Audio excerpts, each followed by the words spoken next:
de vie, mon sauveur bénis-moi. Le nouveau saint. Et quand tu reviendras, oh Jésus, et quand tu reviendras, dans tes milices,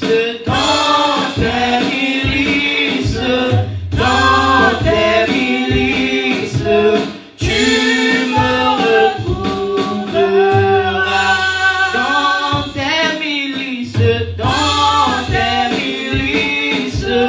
Dans tes milices, tu me retrouveras. Éternel notre Dieu, notre Père, nous nous approchons ce matin devant ta présence.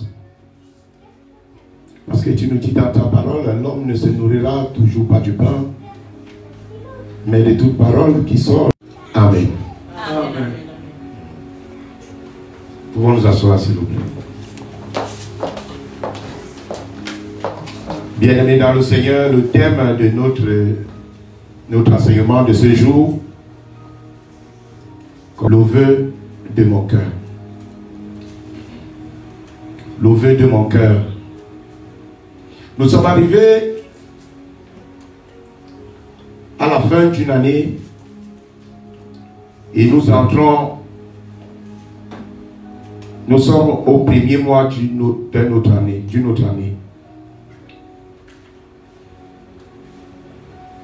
Quand nous entrons dans cette année, nouvelle année, nous sommes tous convaincus que personne d'entre nous, personne dans ce monde, quelques mots, peut renseigner sur un sujet, mais ne peut pas te dire ou ne peut pas te permettre à connaître comment sera la journée de demain pour nous, pour nos familles, pour nos proches, pour notre entreprise. Ça veut dire que nous tombons dans la formule les vœux de mon cœur face à l'inconnu. Amen. Les vœux de mon cœur face à l'inconnu. Quand nous lisons dans le livre de Proverbes, chapitre 27, verset 1, le sage il écrit: ne te vante pas du lendemain, car tu ne sais pas ce qu'un jour peut enfanter. Dans sa profondeur de la sagesse, il nous démontre encore que l'homme ne peut pas connaître au minimum les heures qui viennent. Jésus-Christ lui-même dit dans Matthieu chapitre 24, verset 36, il dit: pour ce qui est du jour ou de l'heure, personne ne le sait. Il continue en disant: ni les anges. Il dit: ni le Fils que lui, il est. Il dit: mais seulement le Père seul, qui connaît le jour et l'heure qui vient dans quelque temps. Et quand tu entres dans une nouvelle année ou une nouvelle saison, une nouvelle période, que tu es face à l'inconnu, tu ne connais pas où tu vas. Je pense que la meilleure des choses est de te confier à celui qui connaît le lendemain ou l'avenir. Amen. Quand je dis les vœux de mon cœur, qu'est-ce qu'un vœu? Contrairement à ce que j'ai toujours vu ou j'ai toujours expérimenté, nous avons toujours fait fausse explication pour ce que c'est qu'un vœu. Moi aussi, il y a quelques années, je pensais qu'un vœu était le souhait ou les besoins que j'apportais envers Dieu. Mais l'Esprit de Dieu m'a envoyé dans la profondeur pour avoir la définition du vœu. En définissant le vœu, je me rends compte que nous faisons tous les jours fausses routes ou des fausses demandes. Il m'a donné la définition du vœu telle que le vœu c'est la promesse faite à Dieu pour obtenir ses faveurs. Ça veut dire que l'homme quand tu apportes un vœu à Dieu, ça veut dire, tu fais une promesse à Dieu. Parce que tu as besoin de la faveur de Dieu. Mais tu ne fais pas cette promesse parce que exactement, tu veux mettre Dieu dans un système où tu voudrais que tu le fasses pour que tu obtiennes quelque chose. Le vœu encore défini par une promesse en remerciement pour une prière exaucée. Ça veut dire, je viens faire une promesse à Dieu parce que je me rends compte que l'année passée, ou cette saison, ou cette période, Dieu a fait quelque chose de grand dans ma vie. Et je fais un vœu. Donc ce sont ces deux définitions du vœu. Dans le vœu, c'est la promesse que l'homme fait à Dieu afin d'obtenir les faveurs de Dieu. Ça veut dire que si nous faisons une formule, nous voyons que tout ce que nous cherchons dans la vie, tout ce que nous demandons, ne se repose pas premièrement dans la prière, se repose sur une promesse que tu fais à Dieu.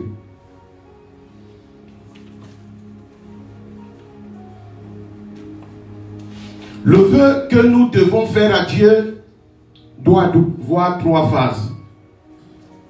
Si c'est cette promesse, il doit venir du plus profond de ton cœur.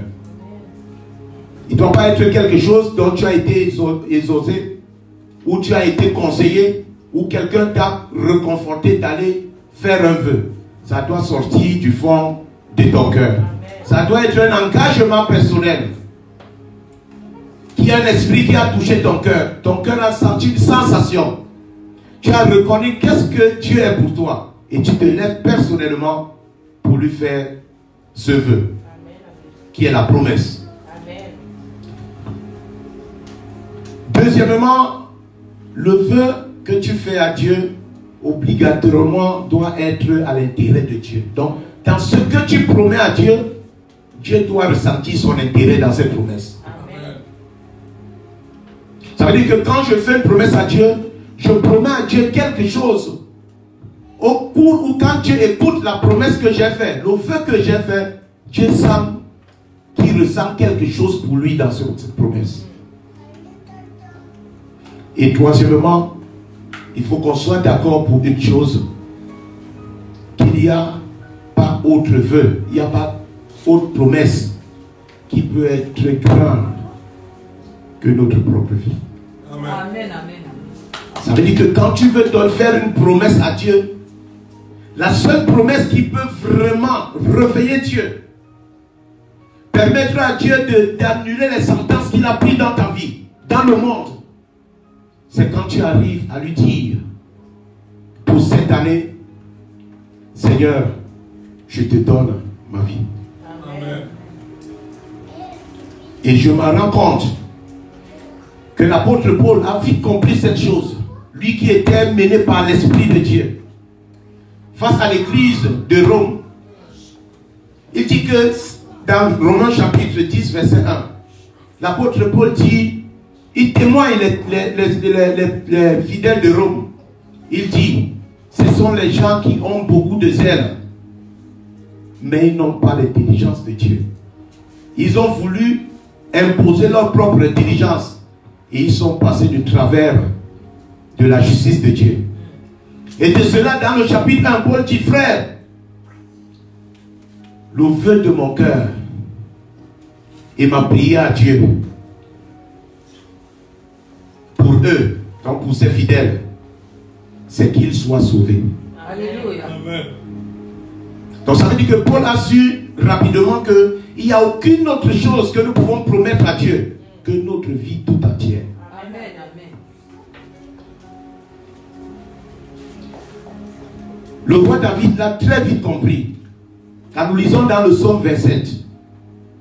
Parce qu'il a compris ce que c'est que Dieu. Qu'est-ce que Dieu est pour lui. Dans le psaume 27, il commence par l'Éternel est ma lumière et mon salut. De qui aurais-je crainte? Il dit l'Éternel est le soutien de ma vie. De qui aurais-je peur?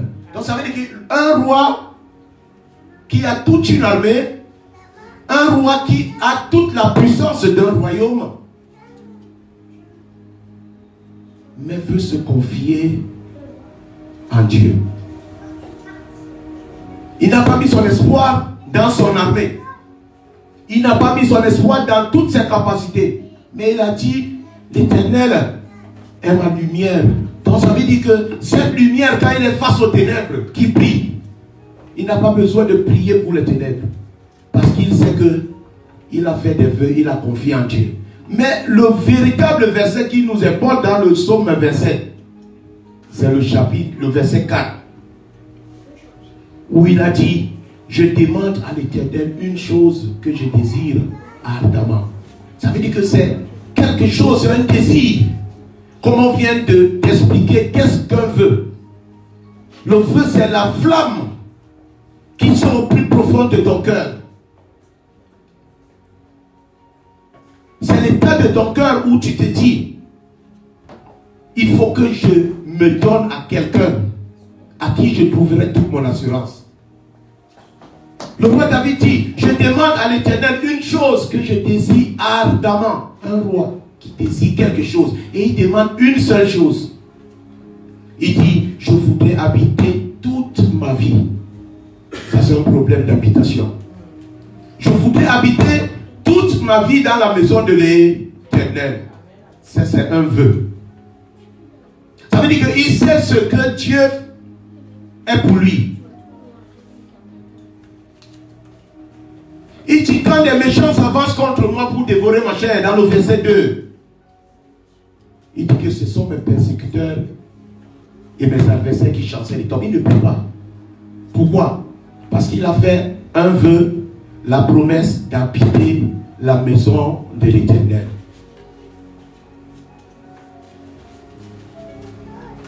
Plus avant encore, avant d'arriver au psaume 27, le roi David, il a commencé à chanter le psaume 23. L'Éternel est mon berger, je ne manquerai de rien.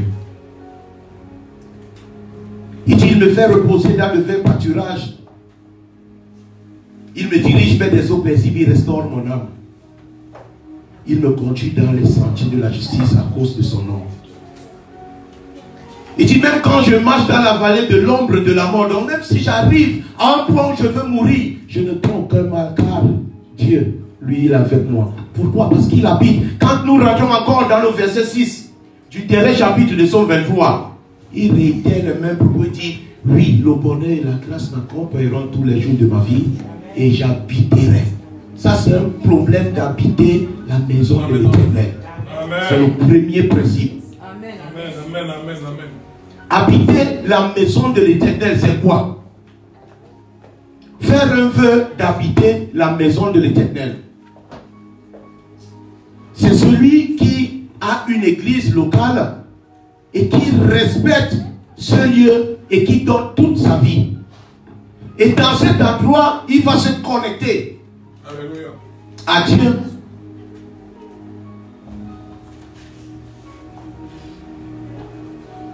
C'est ça le roi David. Il parle de la maison de l'Éternel 2 fois, dans le psaume 27 et dans le psaume 23. Et c'est ça son vœu. D'habiter la maison de l'Éternel.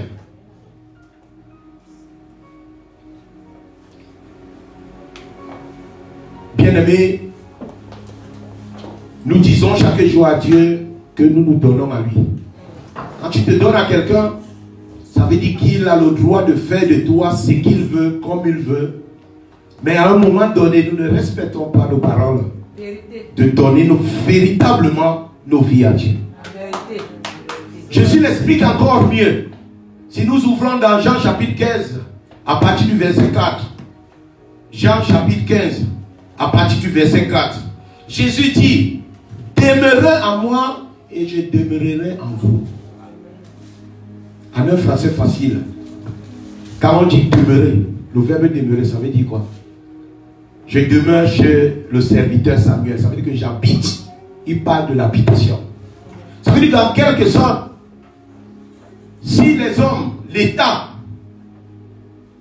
peut amener tout le monde à avoir une adresse, Dieu t'amène à avoir une adresse. Amen. L'adresse de Dieu, c'est d'habiter quelque part. Amen. Jésus lui-même dit, demeurez en moi et je demeurerai en vous. Et il prend l'exemple, il continue en disant, comme le sarment ne peut lui-même porter du fruit s'il ne demeure attaché. Alléluia. Je parle de l'habitation. Le roi David a dit, j'habiterai.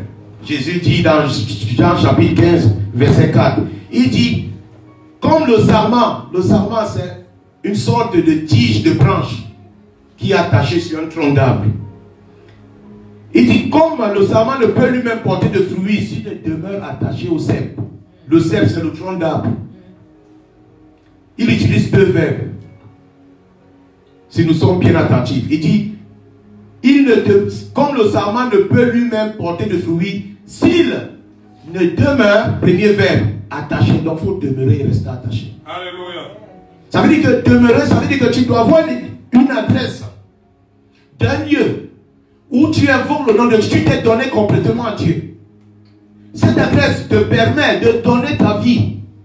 Cette vie permet de respecter les heures, les temps. Et quand tu entres, tu donnes tout ton honneur parce que toi, tu vois Dieu en ce lieu. Amen. Il prend l'exemple en disant, comme le sarment ne peut pas porter du fruit, donc une branche d'arbre, quand le fruit sort, ça sort sur la branche. Mais celui qui nourrit la branche, c'est le tronc. Donc c'est le cep. Et il continue en disant, ainsi vous ne pouvez non plus, si vous ne demeurez pas en moi. Donc, si tu n'habites pas dans un lieu où tu respectes ce lieu et tu es attaché à Dieu, il dit, sans moi, vous ne pouvez pas. Donc ça veut dire qu'on peut prier si nous ne sommes pas véritablement, si nous ne demeurons pas dans un lieu et que nous ne sommes pas véritablement attachés à Dieu, on peut prier 10 000 ans, nos vies ne vont pas changer. Parce que c'est conditionné, c'est Jésus lui-même qui parle. Il dit, si vous ne restez demeurez, premier verbe, attaché. Donc demeurez, habitez et restez connectés à moi. Il continue dans le verset 5. Il dit, je suis le cep et vous êtes le segment. Donc il qualifie, il commence à dessiner, à faire un exemple imagé pour que nous voyons. Je suis le tronc d'arbre et vous êtes les branches qui sortent du tronc d'arbre. C'est ça. Il dit, celui qui demeure en moi et en qui je demeure porte beaucoup de fruits. Alléluia. Il dit, sans moi, car sans moi, vous ne pouvez rien faire. C'est ça. Il continue en disant, si quelqu'un ne demeure pas à moi, il est jeté dehors. Pourquoi pas de dehors s'il n'y a pas d'habitation? Il dit, si quelqu'un n'habite pas à moi, il est jeté dehors. C'est Jésus qui dit. Ça veut dire que s'il y a un dehors, tu es quitté de dedans pour sortir. Tu ne peux pas être dehors, on te jette encore dehors. C'est ça. Il dit, comme le sarment, il est séché, puis on ramasse les sarments et on les jette au feu et ils brûlent. À un moment donné de ta vie, si tu es un serviteur, un servant, où tu sens ta vie commence, tes activités, tes choses commencent à sécher, sache que tu es dehors. Il dit, si quelqu'un ne demeure pas à moi, il est jeté dehors, on le jette au feu et il brûle. Donc, nous voyons maintenant la définition d'habiter où le roi David a parlé d'habiter pas pour un instant. Il a dit, je désire une chose. Je demande une chose à l'Éternel que je désire ardemment. Je voudrais habiter toute ma vie. Il y a une décision. Ce n'est pas par moment, c'est toute ma vie. C'est une décision de donner, de faire un vœu à Dieu, de lui donner ta vie. Mais pour lui donner ta vie, tu dois avoir une adresse. Alléluia. La définition de demeurer, comme je viens de le dire, bien-aimé, c'est rester en un lieu. C'est vivre définitivement en un lieu ou habiter continuellement à un endroit. C'est pourquoi les mots synonymes du verbe demeurer sont tels que s'établir, habiter, loger, résider, séjourner, vivre. Et le contraire du verbe demeurer et habiter, s'absenter. Donc le jour où tu es absent, tu ne respectes plus les conditions des vœux que tu as fait à Dieu. Amen. Parce que le vœu, c'est d'habiter la maison de l'Éternel tous les jours jusqu'à la fin des temps. C'est bouger. Le contraire, c'est s'enfuir. C'est partir ou bien c'est sortir. Bien-aimé dans le Seigneur, j'ai une femme qui m'a beaucoup touché dans la Bible. Cette femme, son histoire se retrouve dans le livre de 1 Samuel, chapitre 1. Un homme qu'on appelle Elkana avait deux femmes. C'est ce que la parole nous dit. L'une s'appelait Anne et l'autre Pénina. Heureusement pour Pénina, elle avait les enfants de son mari. Et la parole nous dit, Anne n'en avait pas. Et chaque année,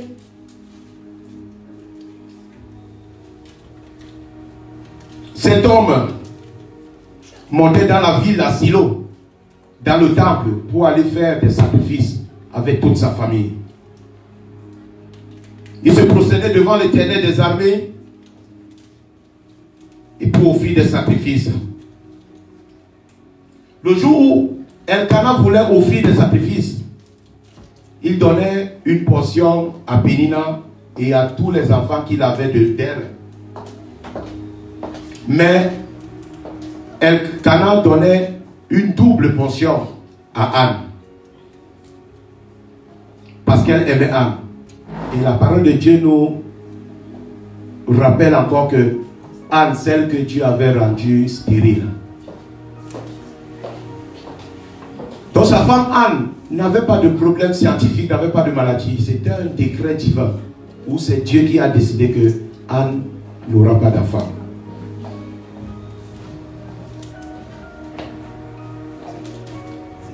Mais la parole nous dit que l'autre femme, sa coépouse, la mortifiait de temps en temps. Et puis la parole nous montre que l'autre coépouse la mortifiait seulement quand ils étaient montés au temple.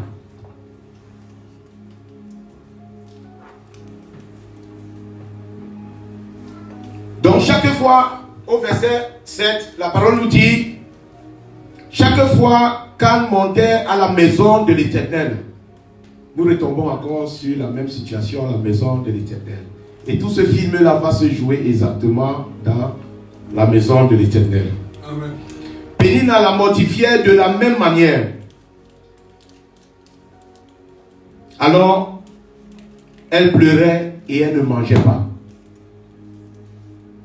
Ça veut dire que voilà une femme qui est dans un mariage polygame. Elle est face à une situation où elle a une situation, c'est Dieu lui-même qui a proclamé sa stérilité. Dieu a déclaré qu'il ne peut pas affronter.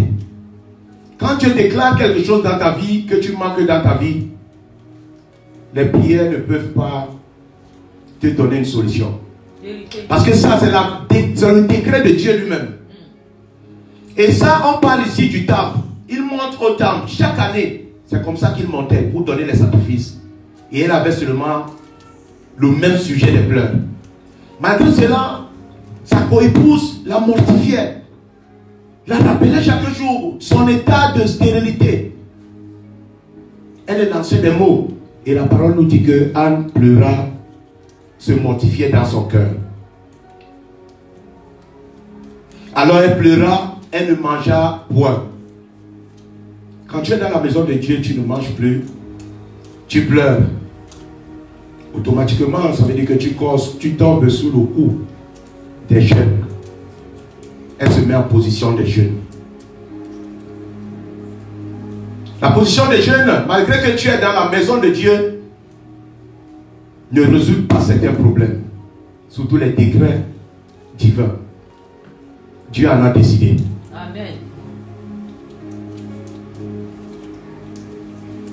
Elle à son mari lui dit, pourquoi pleures-tu? Pourquoi te morfonds-tu? N'est-ce pas, je ne suis pas pour toi plus que 10 fils. Vous savez, bien aimé, il y a certaines choses. On a parlé d'habiter et de demeurer. Demeurer et attacher. Ça veut dire qu'attacher, c'est avoir la vie de Jésus à toi. Ça veut dire que quand, pour vivre dans la maison de quelqu'un, que ce soit ton frère, ta maman, que tu trouves qu'elle est responsable de cette maison, il y a des règles qui passent dans cette maison.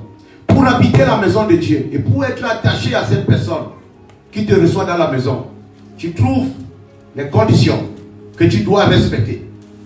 Le Dieu à qui nous voulons être attachés, le Dieu à qui nous voulons être attachés est saint. Donc automatiquement, nous devons vivre dans la sainteté. Amen. Pour être attachés à Dieu. Amen. Nous devons faire tout ce que Dieu veut. Amen. Et nous ne devons pas faire tout ce que Dieu ne veut pas. C'est ce qui nous attache à Dieu. Donc en restant à la maison, nous devons être conformes à l'image. Ça veut dire que quand les gens nous voient, ils nous voient à l'image de Jésus. C'est ça.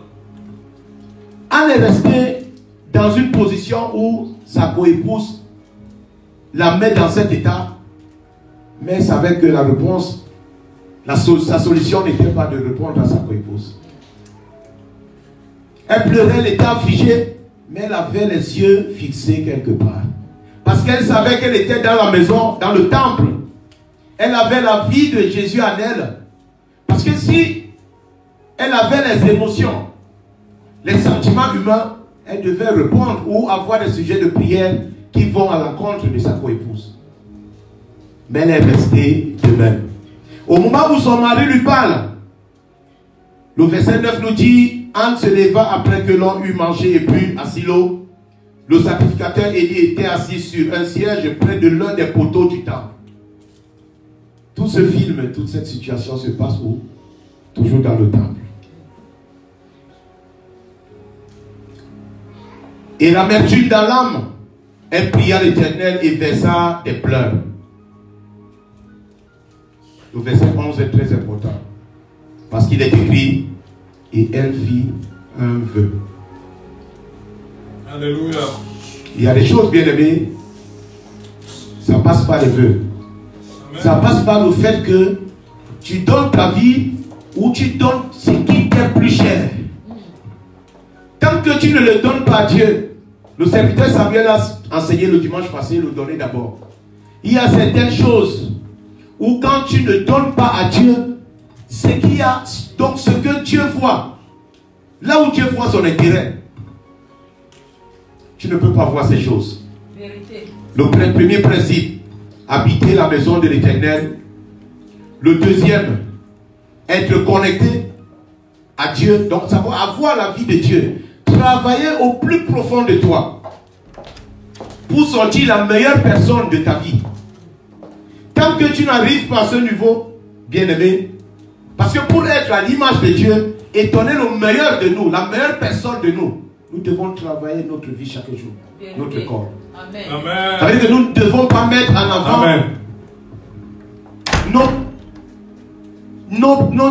nos atouts où les gens apprécient. Mais nous devons travailler nos faiblesses. Alléluia. C'est pourquoi Paul, il a dit dans 1 Corinthiens chapitre 9 verset 27, il dit, mais je traite durement mon corps et je le tiens assujetti. De peur d'avoir moi-même été rejeté. Il dit, de peur d'être moi-même rejeté après avoir prêché aux autres. Donc il dit qu'il fait d'abord le bon exemple en traitant durement son corps, qu'il le mette assujetti. Donc il contrôle lui-même son corps. Pour qu'il ne faut pas qu'il soit qu'il a prêché aux autres et demain il soit rejeté de Dieu. Vérité. Amen. Donc Anne arrive au verset 11. Elle fit un vœu. La parole dit qu'elle fit un vœu en disant, Éternel des armées, si tu t'es regardé l'affliction de ta servante ce film-là, ça se passe dans le temple. Elle était à côté du sacrificateur Élie. Et elle n'a pas eu besoin de la prière du sacrificateur Élie parce qu'elle savait que cette situation, c'est un problème entre Dieu et moi. Amen. On dit, la parole dit, le sacrificateur Élie était assis à côté, une chaise à côté du poteau. Et elle dit, Éternel des armées, si tu daignes regarder l'affliction de ta servante, et si tu te souviens de moi, nous nous arrêtons d'abord là. Je médite cette partie et je me dis, si tu demandes à quelqu'un de te souvenir de toi, ça veut dire qu'il t'avait déjà vu quelque part. Alléluia. On ne se souvient jamais de quelqu'un qu'on n'a jamais vu. C'est ça. Ça veut dire que dans la maison de Dieu où je m'assois toujours, j'ai constaté une chose. Prêche, papa. Vous allez me dire le contraire. Depuis le premier dimanche, on a ouvert le culte dans ce lieu. Maman Sylvie n'a jamais changé sa façon de s'asseoir au deuxième place. C'est ça.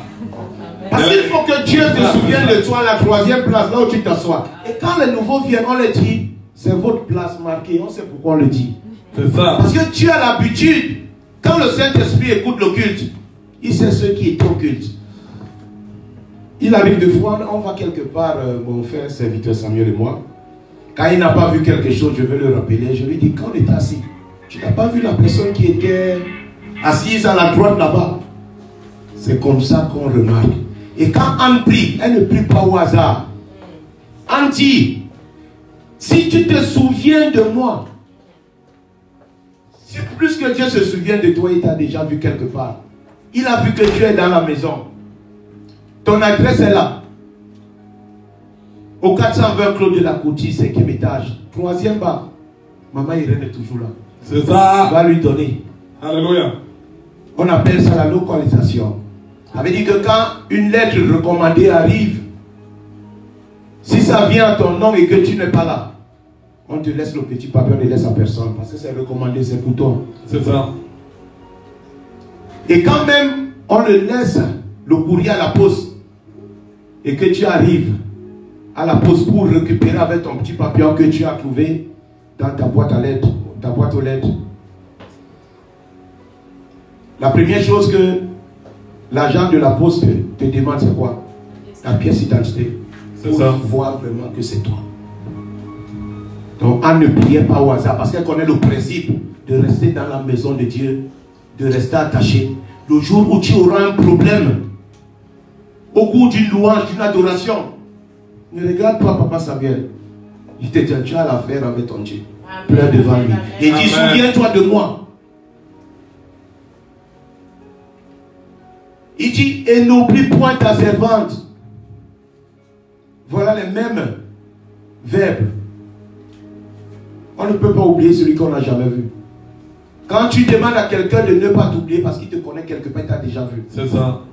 Anne savait que cela se passe dans la maison de Dieu.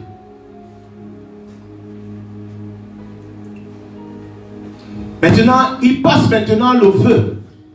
On a expliqué le vœu comme celui qui fait une promesse à Dieu afin d'obtenir les faveurs. Il dit, et si tu donnes à ta servante un enfant mâle, avec toute précision, si tu me donnes un garçon, je le consacrerai à l'Éternel pour tous les jours de sa... Si l'Éternel te donne ce que tu demandes, tu feras votre partie. C'est ça. Vraie question. Dieu sait. Elle dit, si tu donnes à ta servante un enfant mâle, je le consacrerai dans ta maison. Tout ça se passe dans la maison. Ça se passe nulle part. Il dit, je le consacrerai.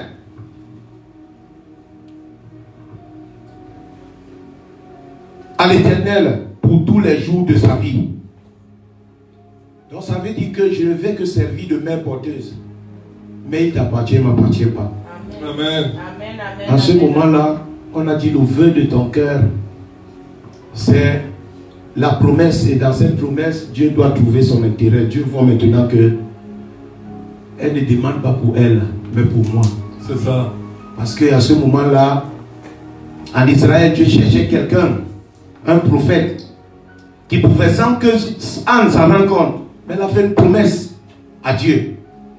Si tu me donnes, je te le consacrerai toute sa vie. Et elle dit une chose que la Bible a écrit, ce n'est pas anodin, les écritures dans la Bible. Elle dit le rasoir ne passera point sur sa tête. Quand tu te rases, tu enlèves tes cheveux. Prophétiquement, ça exprime seulement que tu as autorité sur toi-même. Mais quand il dit le rasoir, donc je ne me mettrai pas, donc ça veut dire que je n'aurai pas autorité sur lui. Amen. Amen. Amen. Amen. Amen. Il y a des choses, bien aimées, qu'on les reçoit dans la maison. C'est ça. Quand on est attaché, Amen. quand on donne sa vie à Dieu.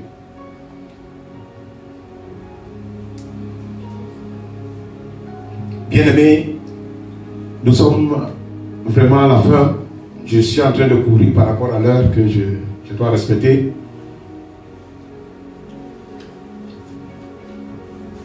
Comme il restait longtemps au chapitre 12, comme il restait longtemps en prière devant l'Éternel, Élie observa sa bouche.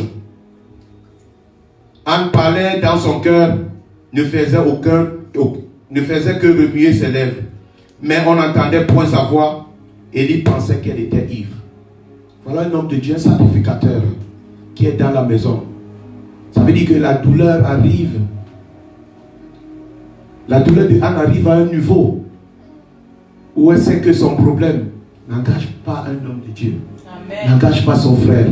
Son problème entre elle et Dieu. Amen. Le sacrificateur a fait une erreur. Voyant Anne en train de remuer les lèvres, ça veut dire que la douleur a tellement dépassé Anne, à ce que Anne ne peut même plus prononcer les mots. Les pleurs, elle est en train de remuer. Le sacrificateur croit que Anne est sourde. Elle a bu. Parce qu'elle n'avait jamais vu ça.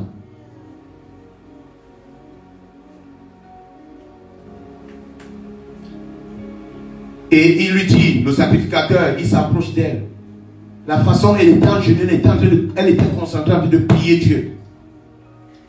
Et le sacrificateur lui dit, jusque à quand seras-tu dans l'ivresse? Fais passer ton vin. Je vous dis bien aimé toujours que dans celui qui est attaché à Dieu, à la vie de Dieu en lui, cette femme, malgré cette douleur, le fait que le sacrificateur lui a traité d'une femme qui est sourde, toujours on observe ici la réponse dans toute la douceur, dans l'humilité et dans le respect de l'homme de Dieu. Elle répond à l'homme de Dieu, non mon Seigneur, je suis une femme qui souffre en son cœur. Je n'ai plus ni vin, ni poisson enivrante, mais je répandais mon cœur devant l'Éternel. Le sacrificateur n'avait jamais vu ça.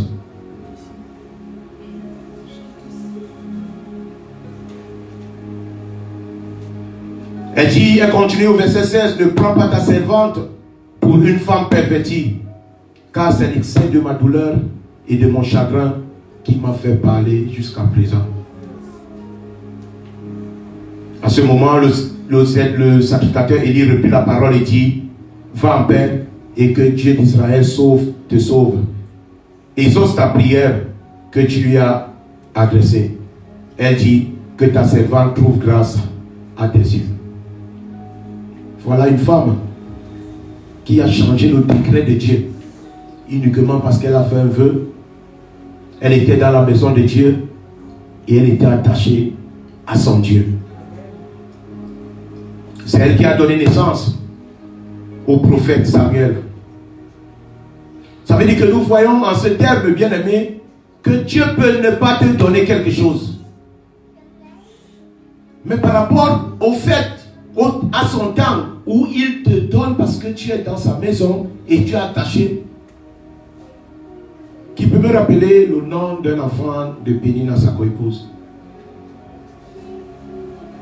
Elle a accouché un prophète, un puissant prophète que Dieu a utilisé pendant longtemps.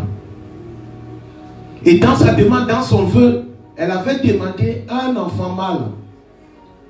Après qu'elle a vraiment respecté son vœu et elle a donné cet enfant à Dieu, elle avait encore eu 5 enfants après. Amen.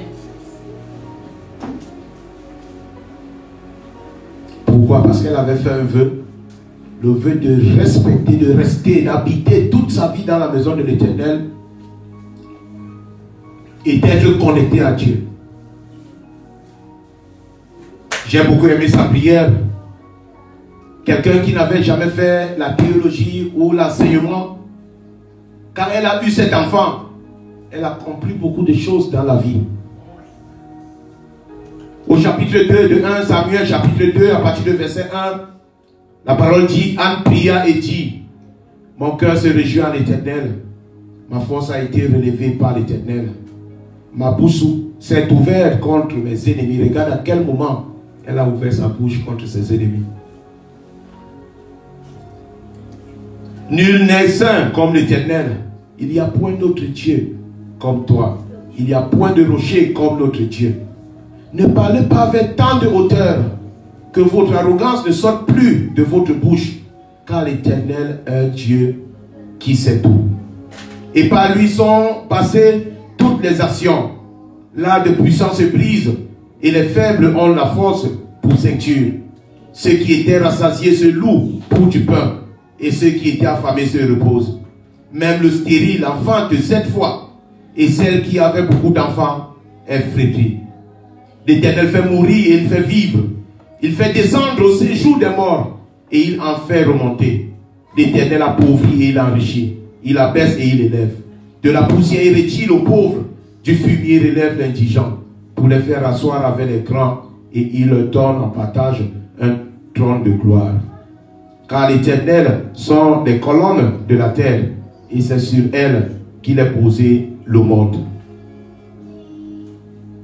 Voilà, frère bien-aimé, pour ceux qui font un vœu et qui habitent la maison de l'Éternel, ils sont caractérisés par 5 principes. Ils sont caractérisés par 5 principes. Ceux qui habitent la maison de l'Éternel.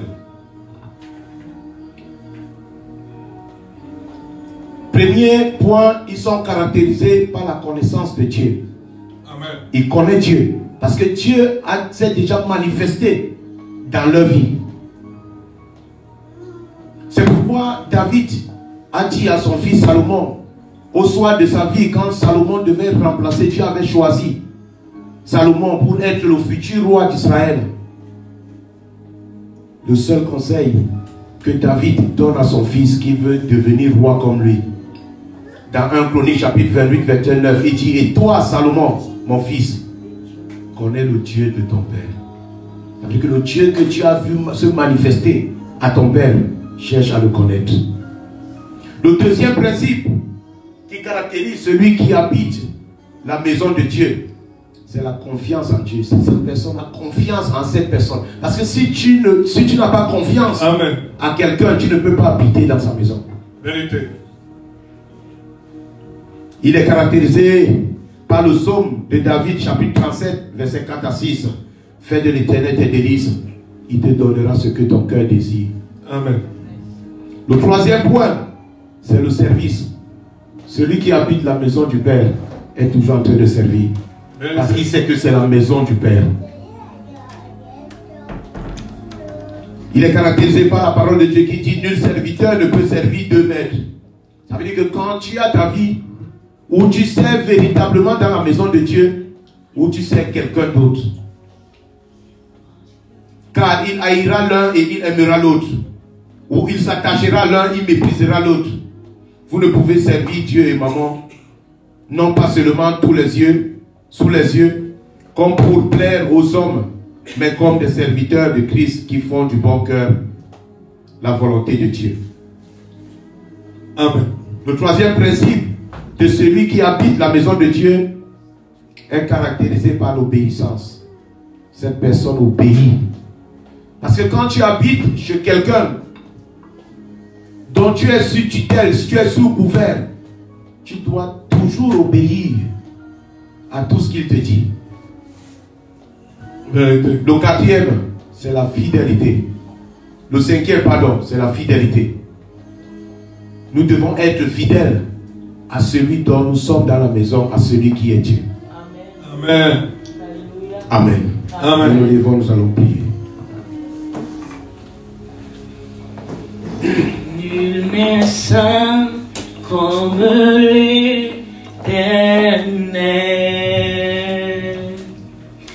Il n'y a point d'autre Dieu que toi. Il n'y a point de rocher comme notre Dieu. Nul n'est saint comme l'Éternel. Nul n'est saint comme l'Éternel. Il n'y a point d'autre Dieu que toi. Il n'y a point de rocher comme notre Dieu. Nul n'est saint comme l'Éternel. Père éternel, Dieu Tout-Puissant, mais c'est parce que en ce moment tu as atteint nos cœurs et tu as voulu passer cet enseignement, le message à ton peuple, à tes serviteurs, tes fils et tes filles. Au travers de celui que tu as choisi que je suis, Père, je sais que tu enlèves tout ce qui était humain dans ma vie et que j'ai servi d'instrument. Merci pour cette parole qui est passée de moi, que tu m'as enseigné, Père. Même si je ne l'ai pas enseigné comme tu l'as voulu, mais tu as voulu que nous gardons le thème, le vœu de notre cœur. C'est de nous donner à toi. C'est de te donner tout ce qui est plus cher dans nos vies. C'est d'habiter ta maison et d'être connecté à toi. Ça veut dire prendre la vie de Christ en nous. Merci Seigneur parce que tu nous as appris de te chercher chaque jour pour te connaître, de te servir, de t'obéir et d'être fidèle à toi jusqu'à la fin de nos jours sur cette terre. Nous te disons merci Père parce que toi-même tu as voulu que cette parole tombe dans le cœur des hommes et des femmes qui ont compris ton message de ce jour. Sois béni, sois exalté, sois glorifié. Au nom de Jésus, notre